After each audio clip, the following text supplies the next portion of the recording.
Petrol போறதுக்கு 2 ticket வாங்கிட்டு யார் இறங்காம அடம் பிடிக்கிறது? இறங்கியா ஜெயா, இப்பதான் புது வந்துச்சா? ஊர் வந்துருச்சு நாயாட்டம் கத்திட்டு இருக்கேன்னு தெரியல. தப்பா நினைக்காதீங்க, எனக்கு நாய் பாஷையெல்லாம் புரியாது. நேரம் தான் உனக்கு.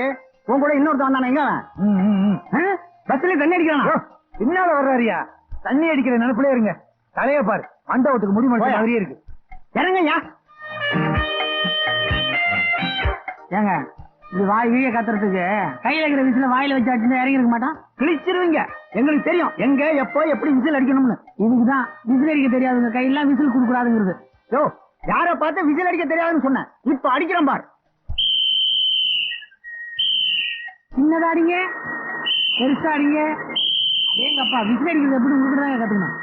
யாருக்கு விசில் அடிக்கிறீங்க? என் பஸ்ஸுக்கு தான். அதான் போயிருச்சு. நான் எப்படி ஓடு. ஆ? இவனையெல்லாம் பஸ் கொடுக்குறாங்க சொல்லணும். எவ்வாறு ஓட்டத்தை ஒலிம்பிக்ல ஓடி தோற்ற மாதிரியே ஓடுறான். இங்கேயும் வந்து வாய் கொழுப்ப ஆரம்பிச்சிட்டியா? நைனா இப்பதான் ஆரம்பிச்சிருக்கிறேன். போ போ பாரு. ஏன்பா, யார கேட்டு நீ இந்த பொண்ணு பாக்குற ஏற்பாடு பண்ண? பொண்ணுடைய அப்பாவை கேட்டுதான். சுத்தமா எனக்கு இந்த கல்யாணத்துல இஷ்டமே இல்ல. இஷ்டம் இல்லைன்னா எப்படி? வயசாகிட்டே போகுது இல்ல, பாத்து. சாதாரணமாவே நடக்க முடியாது, இதை வேற தூக்கிட்டு எப்படி நடக்கிறது? போன வாரம் மேலப்பட்டு போயிருந்தோமே, அநேகமா அந்த பொண்ணு முடிஞ்ச மாதிரி. அத நீதான் கெடுத்த. என்னது? பொண்ணா நான் கெடுத்தனா? அந்த சம்பந்தத்தை நீதான் கெடுத்த. சம்பந்தம் இல்லாம பேசாதப்பா. அந்த பொண்ணோட அப்பா என்ன தெரியுமா சொன்னாரு? பொண்ணு பாக்குறதுக்கு தாங்க ஒல்லியா இருக்கும், ஒரு புள்ளைய பத்துதுன்னா குண்டாயிருந்தாரு. முதல்ல புள்ளைய பத்துட்டுங்க, அப்புறம் கல்யாணத்தை வச்சுக்கலாம். இது தப்பா? இதுதான் தப்பு. இந்தா குடி, இது வேற பாரமா இருக்கு. ஆமா, எல்லா பார்ட்டியும் நீயே சுமக்கணும். எப்படி பாசு? இதான் பொண்ணு வீடு. மாட்டு கொட்டா மாதிரி இருக்கு. மாட்டு கொட்டையில தான் நல்ல பசுவெல்லாம் கிடைக்கும். எப்பா, உன்ன பின்ன பேசி இந்த சம்பந்தத்தையும் கெடுத்துறாதப்பா. என்னடி கழுத்துறிய? எதுக்கு? என் இமேஜ் கொஞ்சம் அடிபடுது. புடி. அடுத்து சட்டையும் பேண்டையும் கழட்ட சொல்லாத, இமேஜ் ரொம்ப பாதிக்கும். அது ரொம்ப அசிங்கமா இருக்கும். ஐயா, மா, ஐயா, அம்மா, ஐயா. ஏங்க இவ்வளவு நல்லா இருக்கீங்களே, ஏன் இப்படி பிச்சை எடுக்கிறீங்க? இதுக்குதான் உன் கூட வரக்கூடாதுன்றது. என் இமேஜ் சேர்ந்து பாதிக்குது இல்ல. கண்ணாடி வேற கட்டி விட்டேன். உன் இமேஜே கண்ணாடியில தான் இருக்க. இந்த பாருமா, நாங்க பிச்சை எடுக்க வரல, பொண்ணு பார்க்க வந்திருக்கோம். பொண்ணு பார்க்கவா? வாங்க. ரெடியா இருக்காங்க. இவங்கதான் பொண்ணு வேணுமா? அப்படியே திரும்ப போ, என்னதான் காட்டுறாங்கன்னு பாப்போம். கொண்டை நல்லா இருக்கு. இவங்கதான். வாங்க வாங்க வாங்க வாங்க, உட்காருங்க. முதல்ல பழத்தை பிடிங்க. சொந்த வீடா? வாடகை வீடுதான். 40 வருஷமா இங்கதான் இருக்கிறோம். அப்ப சொந்தம் ஆயிரம்ல. எனக்கு ஒரு பொண்ணு 2 பிள்ளை. இவர் என்ன பண்றாரு? சும்மா இருக்காரு. அடே, நம்ம குடும்பம் எப்பேற்பட்ட குடும்பங்க. ஆமா, இப்படிப்பட்ட சும்மா குடும்பத்தை பார்த்திருக்கவே முடியாது. அம்மா எங்கே? சும்மா அப்படி போயிருக்காங்க. இவங்க யாரு? உங்க பண்ணையில வேலை செய்யற அடியாட்களா? என் பிள்ளைங்க. ஏன் தமிழரை பாக்குற? இல்ல, போன தடவை பொண்ணு பார்க்க போனோமே, அங்க உடுப்பி ஓட்டில் திருடப்பட்டு போட்டுருந்துச்சு. இது உட்ல திருடி போறாங்க.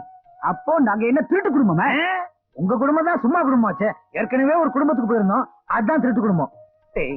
கண்டபடி வாய் கொழுப்பா பேசி கல்யாணத்தை நிறுத்திடாதரா. என் கொழுப்பால் தான் அது நிக்கணும்னு இல்ல, அதுவா நின்னுடும். டமாஸ் பேசலாம். இதுதான் என் பொண்ணு. ஆஹா, பொண்ணு பிரமாதமா இருக்கு. பாசு, அது உதவியா இருக்கு. நிமிந்து பாரு. நீ பார்த்தாலே நான் பார்த்த மாதிரி தான். வேணாம் சொன்னா கல்லுடா, இல்லாட்டி குடக்கம்பாடி குத்துது. அப்பா, இந்த பொண்ண ஒரு பஸ் முதலாளி 2 வருஷம் வச்சிருந்தாம்பா. இது செகண்ட் ஹேண்ட் வண்டி. Oh my God. God bless you my father.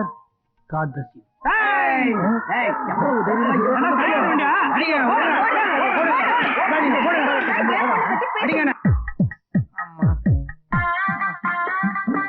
அட பாவி, பெத்த அப்பனையே அடி வாங்க வச்சுட்டியடா.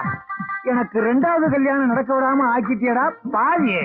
இந்த வயசுல உனக்கு 2வது கல்யாணம் எதுக்குப்பா? அதை எப்படி உங்ககிட்ட சொல்ல முடியும்? இந்த நேரம் அந்த நிச்சயதார்த்தம் முடிஞ்சிருந்துச்சுன்னா மத்தியானம் கல்யாணம், இன்னைக்கு ராத்திரி முதலிரவு. 5500 ராவு கழிஞ்ச பிறகு உனக்கு முதலிரவு கேக்குதா? இங்க ஒரு கை இருந்துச்சு, எங்க காணா? ஓ, உள்ள இருக்கோ. சட்டையை கரைச்சி பாக்கிட்டாங்க. இந்த வீட்டுல யாருக்குமே பொறுப்பு கிடையாது. நான் தான் எல்லா வேலையும் செய்யணும். ஒரு வீட்டுக்கு 2வது மாப்பிள்ளை அவன் அந்த வீட்டு அடிமை அர்த்தமா?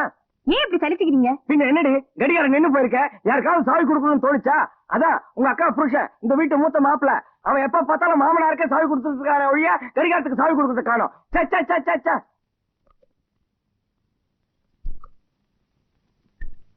மாப்பிள்ள, மாமா இத வந்துட்டேன் மாமா. ஐயோ, என்ன எங்க ஒரே சத்தம்? ஒண்ணுமில்ல மாமா நீங்க கூப்பிட்டீங்கன்னு ஓடி வந்தேன். எப்ப கூப்பிட்டாலும் ஏதோ ரயில் ஆக்சிடென்ட் ஆன மாதிரி அடிச்சு புடிச்சு ஒரு சத்தத்தோட வர்றீங்க. மாமனார் கிட்ட மரியாதை இருந்தா போறோம், பயம் வேண்டாம். ஆமா, ஹால்ல கடிகாரம் சரியா ஓடல, கீ கொடுக்கணும். என்ன காதல் விழுந்துதான்? ஏற்கனவே விழுந்துச்சு மாமா. ஐயோ,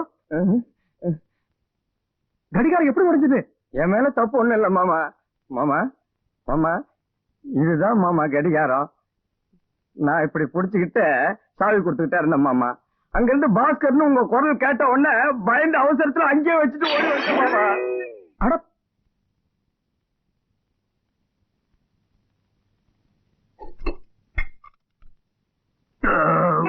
வந்துட்டான் மூத்த மாப்பிள்ள. தனக்கு வாட்ச ரெண்டாவது மாப்பிள்ள சரியில்லை சரியில்லை அடிக்கடி மாமனார் சொல்றது எவ்வளவு வாஸ்தவம் பாத்தியா?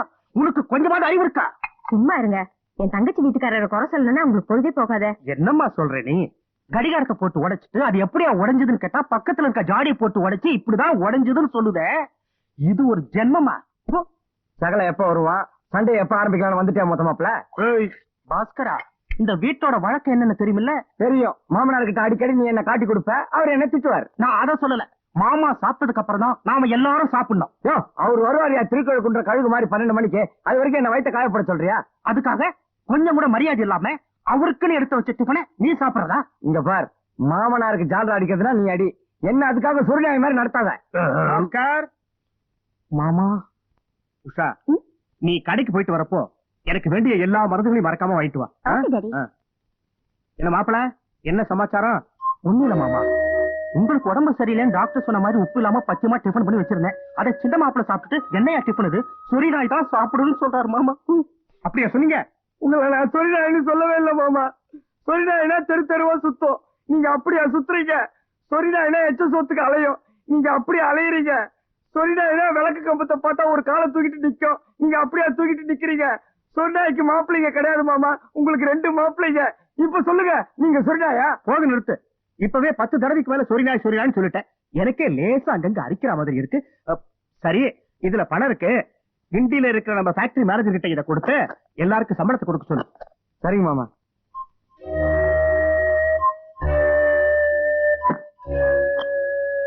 ஏப்பா, மாமா ஏன் இப்படி சொல்லிடுறாரு? சொரிநாயே பெட்டர் போல் இருக்குல்ல, இதையும் சொல்லிட்டு மாமா கிட்ட. ஏன்பா பாஸ்கர், இன்னும் மணி போல? மாமா, இன்னைக்கு நீங்க 10:30 மணிக்கு ஆடிட்டர் வீட்டுக்கு போனோம். உங்களுக்கு கார் வேணும், அதனால சின்ன மாப்பிள்ளை ஸ்கூட்டர்ல போக சொன்னேன். வேணுமா நீங்க ஆட்டோ ரிக்ஷால போறீங்களா? ஏன்பா, ஸ்கூட்டருக்கு என்ன குறைச்சல்? காரை விட இன்னும் 2 வீல் குறைச்சல். பேசாம பெரிய மாப்பிள்ளை சொல்ற மாதிரி ஸ்கூட்டர்ல போயிட்டு வா.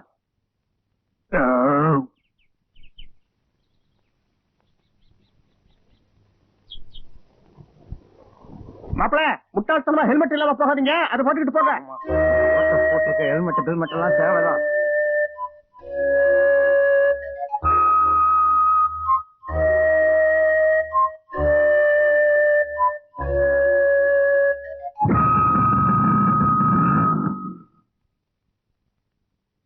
இந்தாங்க மேனேஜர், நம்ம தொழிலாளிகளுடைய இந்த வார சம்பளம் 10,000 இருக்கு.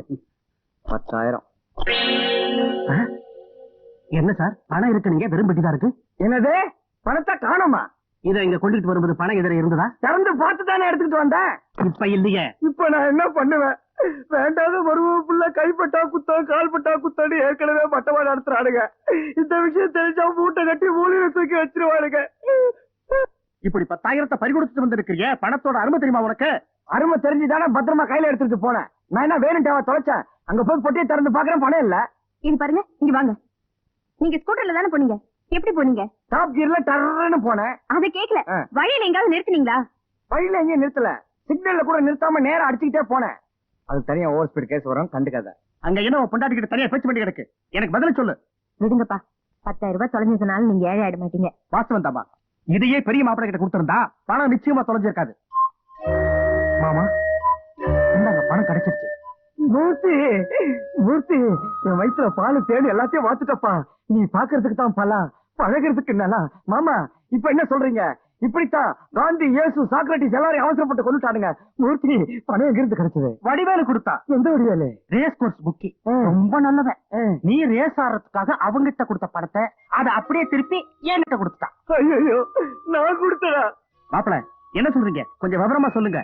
மாமா, சின்ன மாப்பிள்ள பாஸ்கர் ரேஸ் ஆடுறதுக்காக இந்த பணத்தை வடிவேலு கிட்ட கொடுத்திருக்காரு. வடிவேலு உங்க அந்தஸ்தை பத்தி நல்லா தெரிஞ்சவன். ரேஸ் ஆறது நம்ம குடும்பத்துக்கு சரியில்லைன்னு சொல்லி பணத்தை அப்படியே திருப்பி என்கிட்ட கொடுத்துட்டாரு.